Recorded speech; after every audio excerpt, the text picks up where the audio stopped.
103.5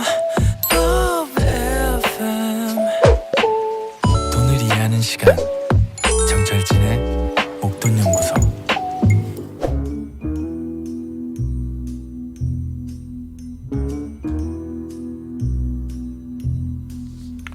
돈이란 게 잃으면 슬프지만 뺏기면 분노가 치밀죠. 우리의 목돈을 사수하기 위한 코너입니다. 리얼하고 생생한 경제사기 실화극장 목돈지킴 연구소. 한국형사법무정책연구원 승재현 연구위원과 함께합니다. 네, 우리 승재현 위원님 스튜디오에 나와 계십니다. 안녕하십니까? 네, 안녕하십니까? 네, 목소리가 많이 가라앉았습니다. 뭐 지금 설 연휴 때 너무 많이 먹어가지고. 네. 진짜. 많이 먹습니까? 많이 먹어야죠. 네. 유일하게 먹을 수 있는 시간인데. 근데 왜 유일하게 평소에는 못 먹나 봅니다. 그때는 왜? 집에 밥이 없습니다. 아, 밥이 없네요. 예. 근데 그때는 왜 우리 사모님께서 뭐 제가 다이어트 때문에 아. 밥을 하지 마라 이렇게 이야기했기 때문에 집에 탄수화물이 없습니다. 그러나 설 연휴 때는 예외다. 아유, 그럼요. 설 연휴 때는 가족과 더불어 함께 해야 되고 네. 저희의 다이어트가 아니라 가족과의 행복이 더 중요하기 때문에 먹을 걸 푸짐하게 먹었죠. 그렇다면은 뭐 저도 다이어트에 뭐 몸 만들기 경험상 다시 원상복귀가 늘 되잖아요. 끝까지 인내로, 끝까지 의지로 그걸 요요 현상을 만들면 안 되죠. 먹었잖아요. 지금 엄청 먹어놓고 또 무슨 얘기니까 지금. 네? 모르겠습니다. 제가 네. 무슨 말하는지.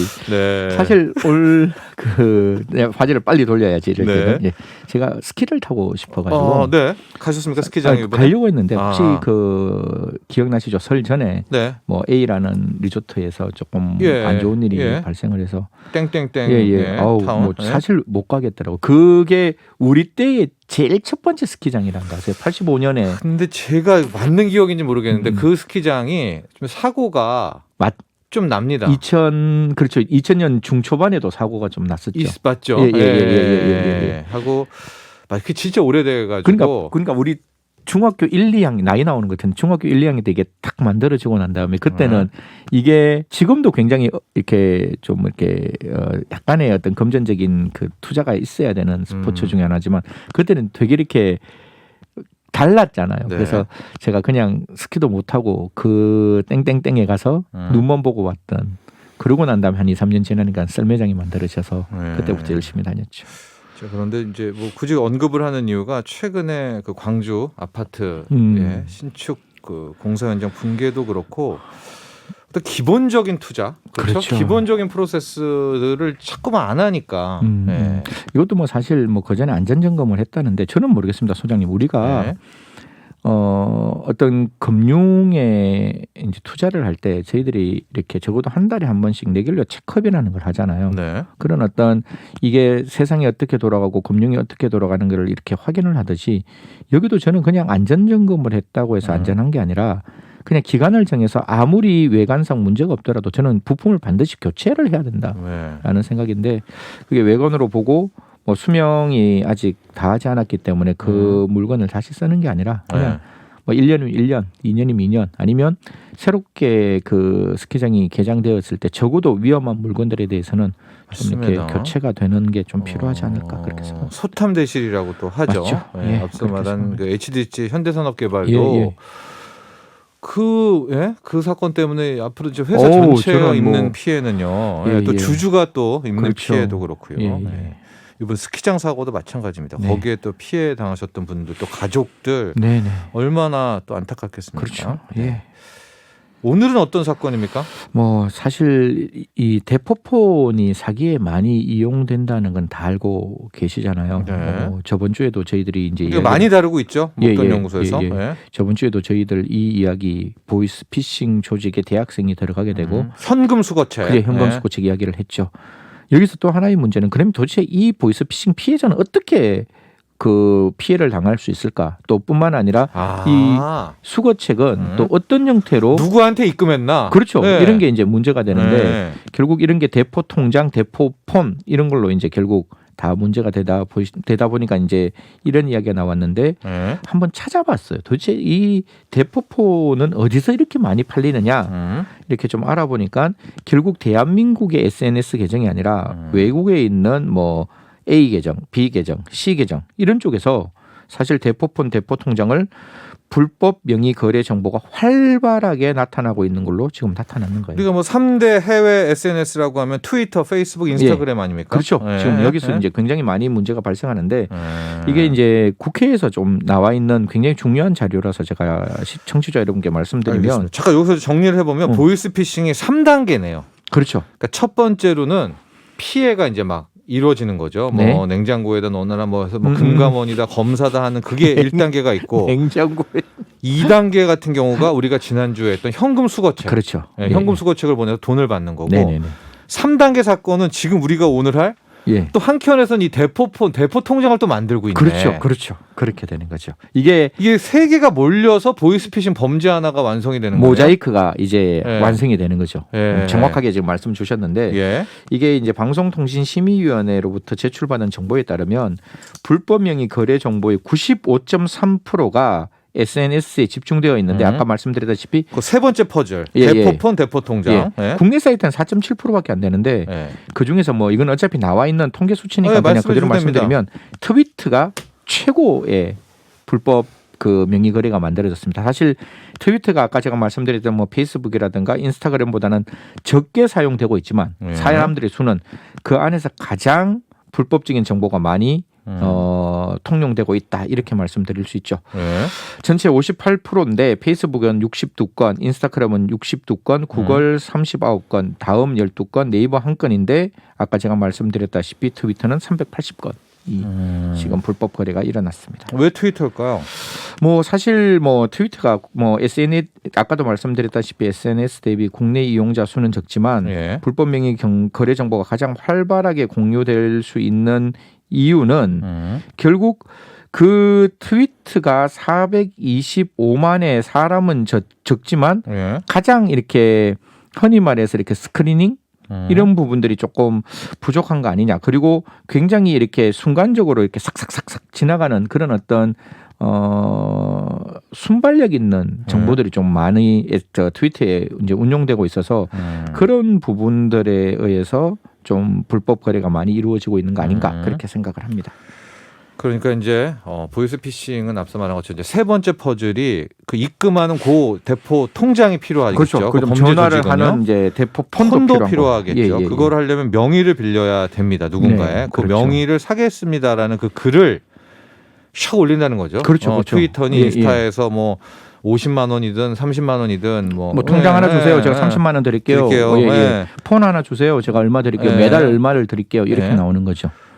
그거를 지켜보고 있다가 뭘 잡을 수는 없나요? 그러니까 이 부분이 좀 소장님하고 저하고 제일 답답한 거예요. 오늘도 네. 뭐 제가 뭐 권익위 쪽에서 좀 이야기를 하고 왔는데 이게 플랫폼 사업자에게 1도 중요하고 2도 중요하고 3도 중요한데 네. 그 중에서 가장 중요한 일이 저는 컴플라이언스 준법 윤리 경영이고 이 플랫폼에서 불법이 만들어졌을 때 플랫폼 사업자가 이걸 사전에 차단하는 기술 그렇죠. 가지고 쉬울 거가 저도 AI 어렵진 않을 것 그러니까 같은데. AI를 네. 통해서 그게 딥러닝을 시키고 그런 정보들 이 단어들은 분명히 그 조합에 들어갈 거잖아요. 예. 그러니까 뭐 취업 어쩌고 저쩌고 대포폰 뭐 대포통장 예. 이런 게 나오면 예. 분명히 그 부분에 명의. 대해서 명의 이러면 적어도 한 번 정도 스크리닝을 하고 예. 그리고 난 다음에 그 정보가 불법적인 정보가 아닐 때 오픈시킬 수 있는 저는 선제적 차단 후 그 정보 공개 이런 게 좀 필요한데 지금은 그게 전혀 안 되고 있다라는 건데 제가 한번 말씀드리면 해외 SNS는 접속 차단만 가능합니다. 또 이게 예를 들어 가지고 어떤 링크가 걸렸을 때 해외에서니까 접속 차단만 가능한데 사실 나머지 부분에 대해서 접속 차단 이외에 그 사람들에게 그런 것들을 못하도록 이야기를 해줘야 되는데 네. 그게 안 되다 보니까 굉장히 좀 어려운 부분이 있다라고 말씀을 드리겠습니다. 그렇습니다. 또 수사 당국에서도 또 그걸 지켜보고 있다가 또 이렇게 들어가면 되지 않을까 하는데 제가 뭐 짧은 생각일 수 있겠죠. 그러니까 지금 이게 인력도 부족하니까 수사 인력도. 방송통신심의위원회에서도 이런 네. 스크리닝 작업을 하기는 하는데 아까 그대로 말씀드리지만 아무리 AI가 그걸 걸렀다 할지라도 아까 그랬잖아요. 선 차단을 하면 후에 풀어줄 때 그게 적법한 정보인지 적법한 정보가 아닌지는 사람이 확인해야 되는데 그 사람의 인력이 턱없이 부족하다는 점은 분명한 거죠. 그래서 뭐 이제 곧 조만간 이제 새로운 정부가 좀 들어설 수 있잖아요. 뭐 네. 대통령 선거가 존재를 하는 거니까 그러면 누가 되시든지 좀 이런 어떤 서민 다중 피해에 있어서 전제가 되는 범죄잖아요. 이게 네. 대포폰은 분명히 다른 범죄에 이용될 수밖에 없고 대포 통장이 이게 선의로 사용된다는 건 불가능한 일이잖아요. 맞습니다. 그러면 이게 분명히 서민다중피해에 이용된다라고 본다면 이런 어떤 플랫폼 사업자에게 좀 더 강력한 그리고 차단할 수 있는 새로운 어떤 과학적 기술이 필요한 게 아닌가. 의무도 부여해야 되고요. 그럼요. 예. 그래서 손해가 플랫폼 발생한다면, 업체들. 네. 그 부분에 대해서 좀 이렇게 적극적인 사회적인 책임을 함께 할 수 있는 게 좀 필요한 2022년이라고 생각합니다. 자, 두 번째 사건도 역시 신년 초라서 그런지 가장 우리 사회에 핫한 중고 거래 아니겠습니까? 예. 항상 범죄가요 보면 핫한 곳에 있더라고요. 그러니까 이게 그 유행이 안 되는 곳엔 잘 또 범죄도 없어요. 그러니까 네. 이게 일상생활 이론이라 그래가지고 우리가 핫한 곳에 사람이 많이 모이고 사람이 많이 모이면 당연히 거기에 범죄도 늘어날 수밖에 없는데 코로나19 팬데믹 때문에 이제 사람들이 비대면 거래를 많이 하게 되고 또 중고 거래가 엄청 그렇죠. 커졌습니다. 이게 사실 가성비라는 개념 때문에 네. 옛날 같은 경우에는 그냥 툭툭툭툭 사고 집에 그냥 쟁겨놓았지만 지금 굳이 그럴 필요 없으니까 사고 별반 1년밖에 안 되는 물건이면 또 그 물건을 다른 사람에게 이제 파는 팔고 어떻게 보면 좀 이렇게 합리적인 경제가 만들어지는 게 중고 이제 시장인데 이 중고 시장이 사람들이 많이 모이다 보니까 2020년 말 그 중고거래 피해 건수가 12만 한 3천 건으로 역대 최다 기록을 가져갑니다. 그 2021년에도 더 커졌다라고 하면 지금은 뭐 한 15만 건 정도는 그렇죠. 예. 그래서 엄청나게 많은데요. 예, 이게 왜냐하면 통계가 이제 1년 전에 통계가 나오니까 예. 2022년에는 2011년 통계가 이제 올 이제 나올 수 있는데 이게 아까 제가 12만 건이라고 말씀드렸잖아요. 불과 4년 전에는 약 7만 건 정도밖에 안 돼요. 그러니까 거의 100% 가까이 좀 늘었다 이렇게 말씀을 드릴 수 있는 거죠. 수법도 진화되고 있고 뭐 사례도 예, 굉장히 이거 마저 할 정도의 뭐 그렇습니까? 네. 어떤 식으로 이게 중고 거래 사기를 치나요?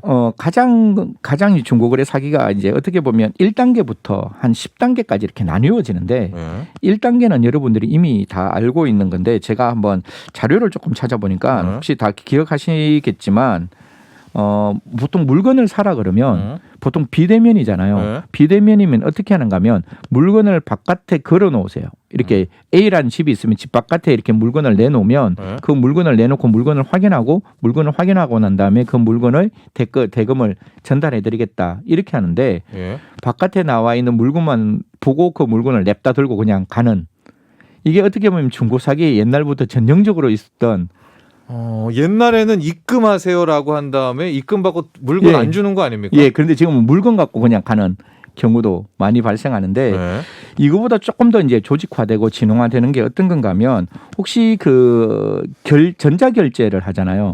전자결제할 때 어디서 전자결제하세요? 안심 뭐 어쩌고 저쩌고라는 기본적인 사이트에 들어가자라고 이야기를 하잖아요. 그래서 기본적으로 우리가 안심 사이트로 들어가서 이제 결제를 해야 되는데 이 부분이 어떻게 되어 있는가 하면 뭐 네이버나 아니면 특정 제가 뭐 상표를 말씀드리긴 좀 그런데 특정 상표에 들어가 있는 안심 안전 결제를 하는 창으로 유도를 해요. 네. 근데 그게 바깥에서 보면 진짜 그런 유도하는 창하고 똑같아요. 그런데 알고 보면 그게 가짜 사이트인 거예요.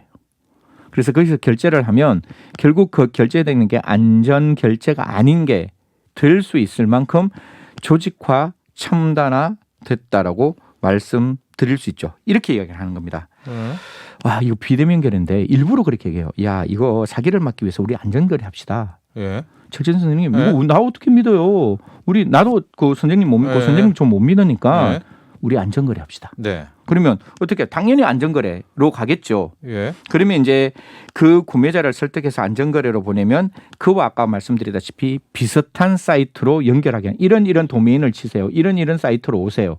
라고 이야기하면 그 사이트가 특정 은행, 특정 뭐 포털 사이트의 주소에 안전거래 창이 딱 열리는 거예요. 그러면 거기서 이제 클릭을 하면 입금을 하겠죠. 입금을 하면 그 사이트는 안전거래 사이트가 아니라는 거죠.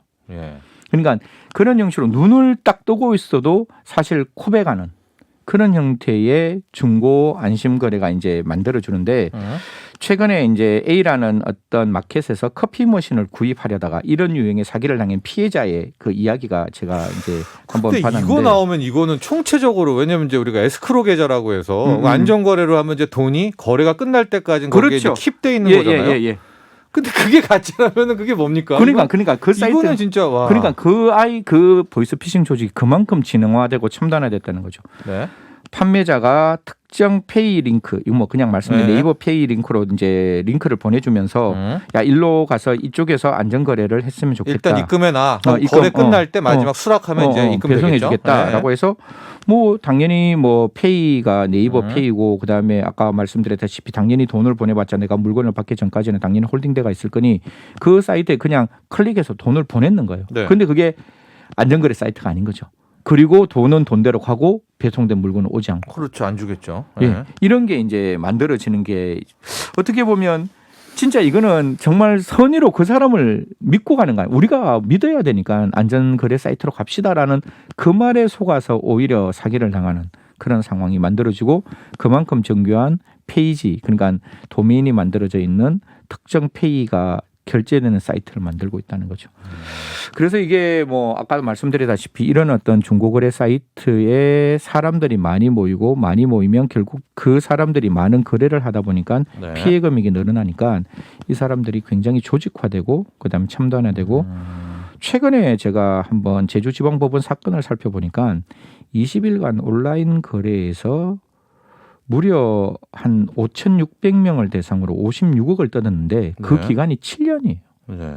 7년 동안 안 잡혔다는 거예요. 이 중고 사기 범인 예. 조직이네요. 이거. 네, 조직. 조직이. 여기서 제가 꼭 한 말씀 더 드리고 싶은 게 어떤 문제가 있는가 하면 이거 경찰에 신고하시면 저 뭐 많은 경찰분들은 정말 최선을 다해서 이런 사기를 잡으신다고 저는 생각하지만 네. 몇몇의 입장에서는 이런 이야기를 한대요. 이건 네. 민사 사건이니까 우리한테 굳이 이야기를 하시는 게 아닌 듯합니다. 이렇게. 그러니까 사고 파는 민사에서 채무불이행인 것이지 이게 굳이 편취의 의사를 가지고 사기했는 게 아니지 않느냐. 뭐 제가 저 상품권 케이스도 한번 봤는데 거기서도 국가 쪽에서 이런 이야기를 했다라고 하니 좀 그런 이야기는 좀 안 했으면 좋겠다. 피해자의 마음을 조금 더 어루만져. 이거 뭐 정말 예외적인 그리고 일입니다. 이게 이제 50만 원대, 80만 원대, 100만 원대 예, 이제 예. 이게 큰 돈이긴 하나. 예. 그러니까 뭐 그래서 56억이 됐네요. 예, 이 그렇게 모여서 사기액이. 7년 동안 네. 5,600명을 대상으로 했다. 네, 그러면 알겠습니다. 우리가 이걸 좀 막아야 되는데 막는 것은 지금보다 더 강력한 네. 안전 그 거래 장치가 좀 마련해야 되고 이런 사람들이 사기를 쳤을 때 이게 범단이기 때문에 국가에서는 적극적으로 단속해야 된다라는 네. 말씀드리겠습니다. 이 중고거래 플랫폼도 그렇고요. 새롭게 이 중고거래 비즈니스를 하는 분들에게도 숙제입니다. 그럼요. 얼마나 안전한 중고거래를 할수록 그 비즈니스도 커지겠죠. 그렇죠. 그중에 네. 뭐 많은 사람들이 당연히 그 결제 사이트를 네. 이용하고 그 사이트를 이용하겠죠. 뭐 약간 시간 없었는데 중고차에 지금 막 대기업이 들어온다 뭐 이런 것들도 좀 보면 그런 중고차 시장 자체가 그동안 많이 좀 네네 예, 소비자들에게 그런 일이 신뢰를 있었기 받지 때문입니다. 못했다는 네. 부분이 없지는 않았죠. 자, 오늘 여기까지 하죠. 감사합니다. 예, 고맙습니다. 목돈지킴연구소 승재현 위원이었습니다. 나도 부자 되고 싶어서 라디오를 켰어. 정확하고 철저한 정철진